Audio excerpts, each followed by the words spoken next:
നിങ്ങളുടെ ഇഷ്ട പരമ്പരകൾ എക്സ്ക്ലൂസീവായി സൺ നെക്സ്റ്റ് ആപ്പിലൂടെ തികച്ചും ഫ്രീ ആയി ഇപ്പോഴേ ആപ്പ് ഡൗൺലോഡ് ചെയ്യൂ. കുടുംബത്തിന്റെ ആകെ താളമാ പിഴയ്ക്കുന്നത്. ഇതൊക്കെ ഒരർത്ഥത്തിൽ പറഞ്ഞാൽ മുൻജന്മ പാപത്തിന്റെ ഫലമാ. പാവം പവിയുടെ കാര്യം ആലോചിക്കുമ്പോഴാ. അമ്മേ, ഒരാൾക്കൊരു അസുഖം വന്നൂന്നിരിക്കട്ടെ, ബാക്കിയുള്ളവരും കൂടി അസുഖം വരുത്തി വെക്കണം. ദർശന പറഞ്ഞതുപോലെ ആന്റിക്ക് അസുഖമൊന്നും ഇല്ലമ്മേ. അതോർത്ത് അമ്മ വെറുതെ സങ്കടപ്പെടണ്ട. അമ്മേ, രൂപേഷേട്ടന് ആഹാരം കഴിക്കാൻ ഇരുന്നപ്പോഴാ അമ്മ കഴിച്ചില്ലെന്നറിഞ്ഞത്. അമ്മ കഴിക്കുന്നില്ലെങ്കിൽ എനിക്കും വേണ്ടാന്ന് പറഞ്ഞ് ആഹാരത്തിന്റെ മുന്നീന്ന് എണീറ്റ് വന്നതാ രൂപേഷേട്ടൻ.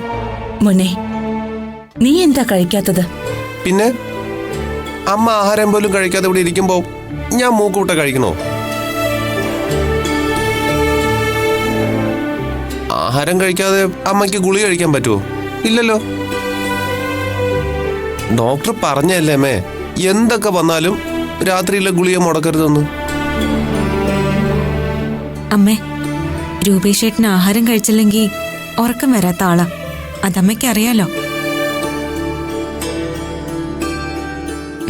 സാരമില്ല, അമ്മയ്ക്ക് വേണ്ടിയല്ലേ. രൂപേഷേട്ടാ, ഇന്ന് ഉറങ്ങണ്ട. വേണ്ട, അമ്മയ്ക്ക് വേണ്ടി ആഹാരത്തിന്റെ മുമ്പിൽ നിന്ന് എഴുന്നേറ്റ് വന്ന മോനെ കാണാതിരിക്കാൻ ഈ അമ്മയ്ക്ക് പറ്റുമോ? മക്കള് പട്ടിണി കിടക്കുന്നത് ഒരമ്മയ്ക്കും സഹിക്കാൻ പറ്റില്ല. വാ വാ. അമ്മേ, എന്നാലേ നമുക്കിന്ന് പുറത്തുനിന്ന് ഫുഡ് കഴിക്കാം.